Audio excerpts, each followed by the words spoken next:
Model pengembangan kurikulum. Yang dimaksud dengan model yaitu aturan ragam dari sesuatu yang akan dibuat atau dibutuhkan. Sedangkan model pengembangan kurikulum merupakan suatu alternatif prosedur dalam rangka mendesain, designing, menerapkan, implementation, dan mengevaluasi suatu kurikulum.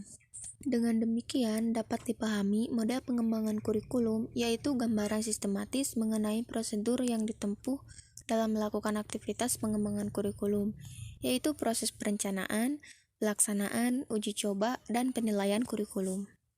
Selanjutnya, model-model pengembangan kurikulum diantaranya yaitu 1. Model Levi Tyler. Pada model pengembangan yang dikemukakan oleh Tyler tahun 1949 mengacu pada 4 pertanyaan yang mengarah pada langkah-langkah pengembangan kurikulum. Di antaranya, A. Tujuan pendidikan apa yang ingin dicapai oleh sekolah? B. Pengalaman pendidikan apa yang semestinya diberikan untuk mencapai tujuan pendidikan? C. Bagaimanakah pengalaman-pengalaman pendidikan sebaiknya diorganisasikan? D. Bagaimanakah menentukan bahwa tujuan telah tercapai? Dengan demikian, model pengembangan kurikulum Taylor itu ada 4 tahap yang harus dilakukan, yaitu meliputi yang pertama, menentukan tujuan. Penetapan tujuan adalah langkah pertama. Dalam tujuan ini harus menggambarkan arah pendidikan yang akan dituju, jenis kemampuan apa yang harus dimiliki siswa setelah proses pendidikan. Ada 3 aspek yang harus diperhatikan sebagai sumber dalam penentuan tujuan pendidikan menurut Taylor, yaitu hakikat peserta didik, kehidupan masyarakat masa kini, dan pandangan para ahli bidang studi. Yang kedua, menentukan pengalaman belajar. Pengalaman belajar yaitu aktivitas siswa dalam berinteraksi dengan lingkungan, dan bagaimana siswa mereaksi terhadap lingkungan. Pengalaman belajar tidak identik dengan isi pelajaran saja, namun dalam pengalaman belajar ini sudah mencakup bahan pelajaran apa yang harus dipelajari oleh siswa. Yang ketiga, menentukan organisasi pengalaman belajar. Pengalaman belajar bisa dibuat dalam bentuk mata pelajaran atau berupa program. Sedangkan jenis pengorganisasian pengalaman belajar bisa secara vertikal atau secara horizontal. Secara vertikal artinya yaitu satu jenis pengalaman belajar dilakukan dalam berbagai tingkat kelas yang berbeda, dengan maksud untuk mengulang-ulang jenis pengalaman belajar tersebut. Sedangkan pengorganisasian secara horizontal yaitu menghubungkan pengalaman belajar dalam satu bidang kajian mata pelajaran dengan pengalaman belajar bidang kajian lain yang masih dalam satu tingkat kelas. Dan yang keempat, menentukan evaluasi. Evaluasi dimaksudkan untuk mengetahui sejauh mana tingkat pencapaian tujuan. Adapun kriteria ketercapaian tujuan ini dengan melihat apakah telah terjadi perubahan tingkah laku pada siswa sesuai dengan tujuan yang ingin dicapai. Penilaian sebaiknya dilakukan menggunakan lebih dari satu cara. Dalam hal ini menganjurkan agar dilakukan melalui pretest dan posttest. Pada tahap ini juga berarti bahwa bagaimana menentukan tujuan tercapai atau belum. Di awal sudah ditetapkan indikator pembelajarannya. Kemudian, setelah proses pembelajaran selesai, apakah siswa mampu mencapai indikator yang telah ditetapkan? Biasanya diberikan ulangan harian. Apabila nilai di atas KKM, berarti tujuan tersebut sudah tercapai. Dan apabila kurang dari KKM, maka harus adanya perbaikan. Berarti tujuan pembelajaran tersebut belum tercapai secara optimal. Setelah model Taylor, yang kedua ada model administratif. Pengembangan kurikulum ini disebut juga dengan istilah dari atas ke bawah, yang disebut top down atau staff learning, yang artinya dalam pengembangan kurikulum ini terdapat beberapa tahapan secara prosedural yang harus ditempuh dengan dibantu oleh beberapa tim tertentu. Prosedur kerja model ini yaitu langkah pertama adalah pembentukan ide awal yang dilaksanakan oleh para pejabat tingkat atas yang membuat keputusan dan kebijakan berkaitan dengan pengembangan kurikulum. Tim ini sekaligus sebagai tim pengarah dalam pengembangan kurikulum.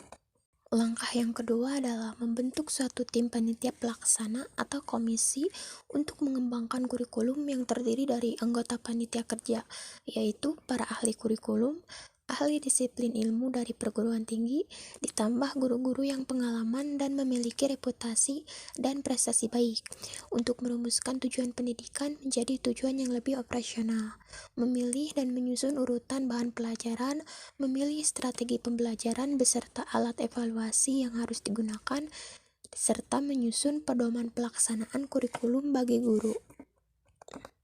Langkah yang ketiga yaitu kurikulum yang sudah selesai disusun, kemudian diajukan untuk diperiksa dan diperbaiki oleh tim pengarah. Jika dianggap kurikulum yang telah dinilai itu perlu diuji cobakan terlebih dahulu, hasil dari uji coba ini bisa dijadikan masukan bagi perbaikan dan revisi-revisi tertentu. Pelaksanaan uji coba adalah tenaga profesional yang tidak dilibatkan dalam penyusunan kurikulum. Nah, supaya uji coba tersebut menghasilkan masukan yang efektif, maka diperlukan kegiatan monitoring dan evaluasi yang fungsinya untuk memperbaiki atau menyempurnakan berdasarkan pelaksanaan di lapangan. Selanjutnya, model grassroots. Pengembangan kurikulum model ini adalah kebalikan dari model administratif. Model grassroots adalah model pengembangan kurikulum yang dimulai dari bawah. Dalam prosesnya, pengembangan kurikulum ini diawali atau dimulai dari gagasan dan ide guru-guru sebagai tim pengajar. Model ini lebih demokratis karena digagas sendiri oleh pelaksana di lapangan, sehingga perbaikan bisa dimulai dari unit yang paling terkecil dan spesifik hingga ke yang lebih besar. Hal-hal yang harus diperhatikan pada model tersebut yaitu: pertama, guru harus memiliki kemampuan yang profesional. Kedua, guru harus terlibat penuh dalam perbaikan kurikulum dan penyelesaian masalah kurikulum. Ketiga, guru harus terlibat langsung dalam perumusan tujuan, pemilihan bahan, dan penentuan evaluasi. Keempat, seringnya pertemuan kelompok dalam pembahasan kurikulum yang akan berdampak terhadap pemahaman guru dan akan menghasilkan konsensus tujuan, prinsip, maupun rencana-rencana. Selanjutnya, model demonstrasi. Model pengembangan kurikulum ini idenya datang dari bawah. Semula merupakan suatu upaya inovasi kurikulum dalam skala kecil yang selanjutnya digunakan dalam skala yang lebih luas, tetapi dalam prosesnya sering mendapat tantangan atau ketidaksetujuan dari pihak-pihak tertentu.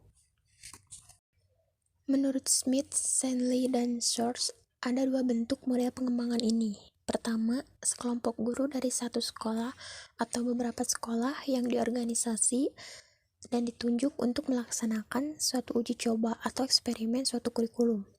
Dan yang kedua, dari beberapa orang guru yang merasa kurang puas tentang kurikulum yang sudah ada, kemudian mereka mengadakan eksperimen, uji coba, dan mengadakan pengembangan secara mandiri atau secara pribadi.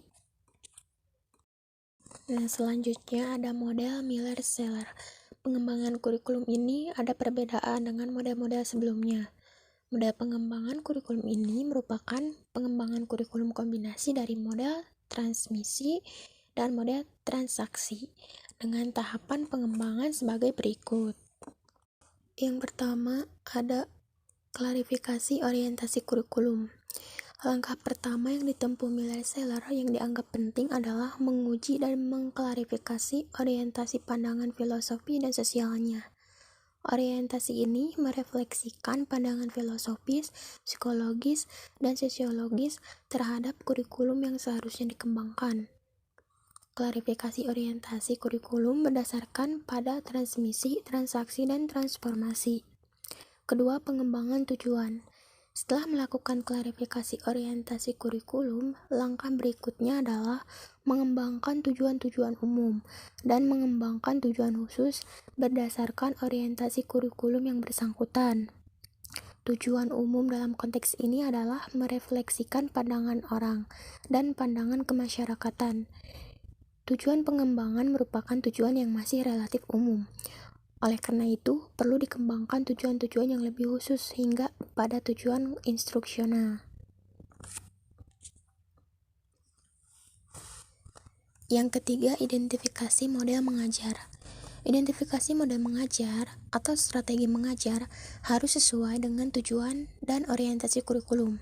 Pada tahap ini, pelaksana kurikulum harus mengidentifikasi strategi mengajar yang akan digunakan yang disesuaikan dengan tujuan dan orientasi kurikulum.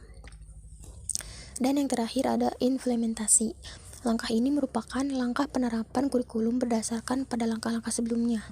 Implementasi sebaiknya harus dilaksanakan berdasarkan komponen program studi, identifikasi sumber, peranan, pengembangan profesional, penetapan waktu, komunikasi, dan sistem monitoring. Langkah ini merupakan langkah akhir dalam pengembangan kurikulum. Langkah ini merupakan langkah akhir dari pengembangan kurikulum. Selanjutnya, model Taba. Model Taba merupakan modifikasi dari model Taylor. Teori Taba mempercayai bahwa guru merupakan faktor utama dalam usaha pengembangan kurikulum. Menurut Taba, bahwa guru harus aktif penuh dalam pengembangan kurikulum. Pengembangan kurikulum yang dilakukan guru dan memposisikan guru sebagai inovator dalam pengembangan kurikulum merupakan karakteristik dalam model pengembangan Taba. Langkah-langkah pengembangannya yaitu yang pertama, mengadakan unit-unit eksperimen bersama dengan guru-guru. Dalam kegiatan ini perlu mempersiapkan perencanaan berdasarkan pada teori-teori yang kuat. Eksperimen harus dilakukan di dalam kelas agar menghasilkan data empirik dan teruji. Yang kedua, menguji unit eksperimen. Unit yang dihasilkan pada langkah pertama diuji cobakan di kelas-kelas eksperimen pada berbagai situasi dan kondisi belajar. Pengujian dilakukan untuk mengetahui tingkat validitas dan kepraktisan, sehingga dapat menghimpun data untuk penyempurnaan. Yang ketiga, mengadakan revisi dan konsolidasi. Perbaikan dan penyempurnaan dilakukan berdasarkan data yang dihimpun sebelumnya. Selain perbaikan dan penyempurnaan, dilakukan juga konsolidasi, yaitu penarikan kesimpulan pada hal-hal yang bersifat umum dan konsisten teori yang digunakan. Yang keempat, pengembangan keseluruhan kurikulum. Langkah ini merupakan tahap pengkajian kurikulum yang telah direvisi. Dan yang terakhir, implementasi dan diseminasi. Dalam tahap ini dilakukan penerapan dan penyebarluasan program ke daerah dan sekolah-sekolah, dan dilakukan pendataan tentang kesulitan serta permasalahan yang dihadapi guru-guru di lapangan. Oleh karena itu, perlu diperhatikan tentang persiapan di lapangan yang berkaitan dengan aspek-aspek penerapan kurikulum. Dan selanjutnya, model pengembangan kurikulum yang terakhir yaitu model Biochem.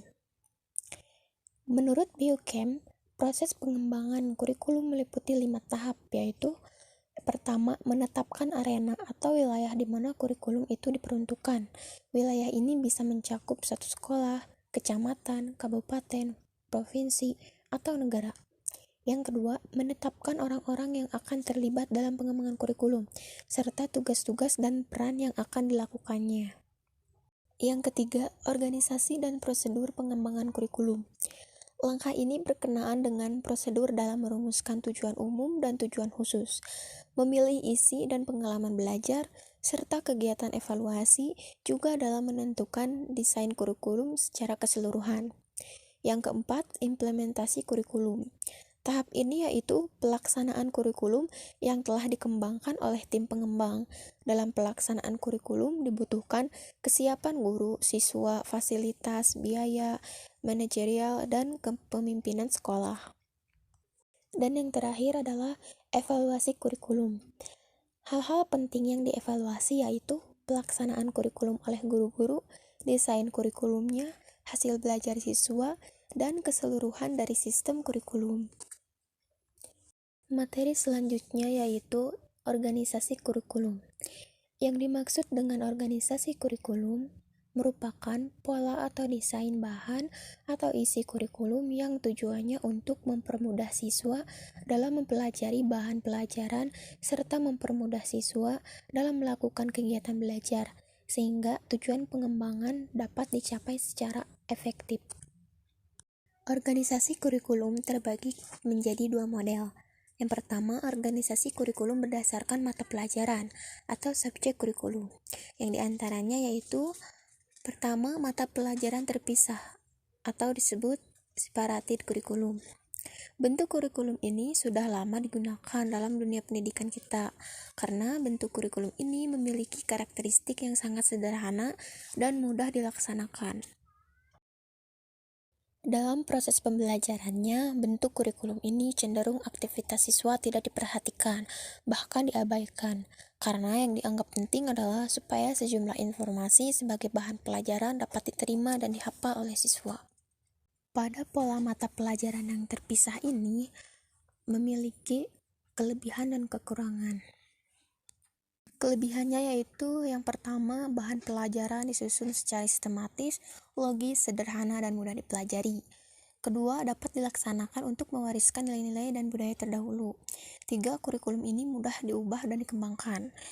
Dan yang keempat, bentuk kurikulum ini mudah dipola, dibentuk, didesain, bahkan mudah untuk diperluas dan dipersempit, sehingga mudah disesuaikan dengan waktu yang ada. Sedangkan kekurangannya yaitu, pertama, bahan pelajaran diberikan atau dipelajari secara terpisah-pisah, tidak menggambarkan adanya hubungan antara materi-materi satu dengan yang lainnya. Kedua, bahan pelajaran yang diberikan atau yang dipelajari siswa tidak bersifat aktual. Ketiga, proses belajar lebih mengutamakan aktivitas guru, sedangkan siswa cenderung pasif. Yang kedua yaitu mata pelajaran terhubung atau correlated curriculum. Pola kurikulum korelasi yaitu pola organisasi kurikulum yang menghubungkan pembahasan suatu mata pelajaran dengan mata pelajaran lainnya, atau suatu pokok bahasan dengan pokok bahasan lainnya. Kurikulum bentuk ini sebagai upaya penggabungan dari mata-mata pelajaran yang terpisah-pisah dengan maksud untuk mengurangi kekurangan yang terdapat dalam bentuk mata pelajaran. Ada beberapa kelebihan dan kekurangan dalam pola kurikulum jenis ini. Kelebihannya yaitu, pertama, ada keterhubungan antara materi pelajaran walau sebatas beberapa mata pelajaran. Kedua, memberikan wawasan yang lebih luas dalam lingkup satu bidang studi. Ketiga, menambah minat siswa untuk mempelajari mata pelajaran yang terkolerasi. Sedangkan kekurangannya yaitu, pertama, bahan pelajaran yang diberikan kurang sistematis serta kurang begitu mendalam. Kedua, kurikulum ini kurang menggunakan bahan pelajaran yang aktual, yang langsung berhubungan dengan kehidupan nyata siswa. Ketiga, kurikulum ini kurang memperhatikan bakat, minat, dan kebutuhan siswa. Selanjutnya ada fungsi mata pelajaran atau disebut broad-based curriculum.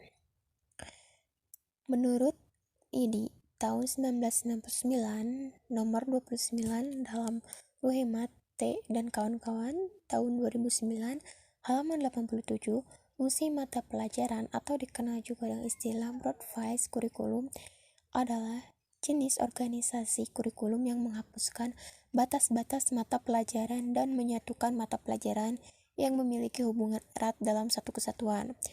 Tujuannya adalah agar para pendidik mengerti jenis-jenis arti perkembangan kebudayaan yang efektif, manfaat yang didapat dari berbagai ragam disiplin ilmu, dan upaya mendidik anak agar menghasilkan anak yang sivilis.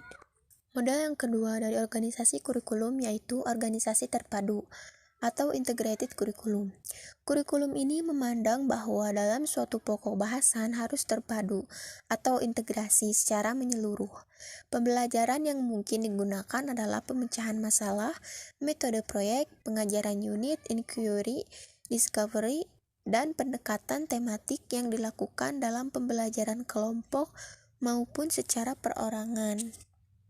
Beberapa bentuk organisasi kurikulum dalam kategori ini diantaranya, yang pertama, kurikulum inti. Beberapa karakteristik yang dapat dikaji dalam kurikulum ini adalah, kurikulum ini direncanakan secara berkelanjutan, selalu berkaitan, dan direncanakan secara terus-menerus. Kedua, isi kurikulum yang dikembangkan merupakan rangkaian dari pengalaman yang saling berkaitan. Tiga, isi kurikulum selalu mengambil atas dasar masalah maupun problematika yang dihadapi secara aktual. 4. Isi kurikulum mengambil atau mengangkat substansi yang bersifat pribadi maupun sosial. Kelima, isi kurikulum ini difokuskan berlaku untuk semua siswa, sehingga kurikulum ini sebagai kurikulum umum, tetapi substansinya bersifat problema, pribadi, sosial, dan pengalaman terpadu. Selanjutnya, social function dan persistent situation merupakan bagian dari kurikulum terpadu. Kurikulum ini didasarkan atas analisis kegiatan-kegiatan manusia dalam masyarakat. Modifikasi kajian substansi dalam kurikulum bentuk ini lebih mendalam dan terarah. Karakteristiknya adalah situasi yang diangkat senantiasa yang dihadapi manusia dalam hidupnya, masa lalu, saat ini, dan masa yang akan datang. Yang terakhir adalah experience atau activity kurikulum. Kurikulum ini cenderung mengutamakan kegiatan-kegiatan atau pengalaman-pengalaman siswa dalam rangka membentuk kemampuan yang terintegrasi dengan lingkungan maupun dengan potensi siswa. Ada 4 tipe pembelajaran proyek yang dapat dikembangkan dalam activity kurikulum, diantaranya: pertama, construction on creative project. Pembelajaran ini bertujuan untuk mengembangkan ide-ide atau merealisasikan suatu ide dalam suatu bentuk tertentu. 2. Appreciation on enjoyment project. Pembelajaran ini bertujuan menikmati pengalaman-pengalaman dalam bentuk apresiasi atau estetis atau estetika. 3. The problem project. Pembelajaran ini bertujuan untuk memecahkan masalah yang bersifat intelektual tetapi ada substansi keterampilan atau vokasional.